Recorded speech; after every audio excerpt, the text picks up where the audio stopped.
நமக்கு எதுவுமே உடனே நடக்காதனால நாம் எப்படி இருக்கிறோம்? தைரியம். பொய் சொல்றவனுக்கு நான் அடிக்கடி சொல்லுவேன், பொய் சொல்றவனுக்கு வானத்துல இருந்து ஒரு பெரிய சுத்தியில் தொங்கணுமா, பொய் சொல்றவன் தலையில வந்துட்டு டங்குன்னு அடிச்சுட்டு போயிடுமா. பொய் சொல்லுவான் எவனாச்சு.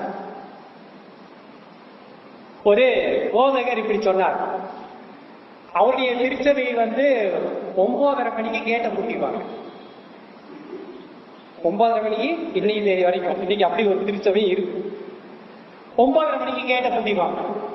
ஆனா சபை நிரம்பி வெளியுது. அவர் பிரசங்கத்துல ரொம்ப நாள் சொல்றாரு, நீ ஆண்டவர் சுதிக்கிற லட்சணத்துக்கா நீ 9:30 ஓடி வர்ற? 9:30 நான் கேட்ட பூட்டிடுவேன்னு சொல்லிட்டு ஓடி வந்திருக்கேன். நான் கேட்ட மட்டும் திறந்து வைக்கட்டும், நீ எத்தனை மணிக்கு வருவேன்னு சொல்லிட்டு உனக்கு தான் தெரியும். அவர் சபையார பார்த்து அவர் பேசுறாரு. நாம் எப்படி இருக்கு?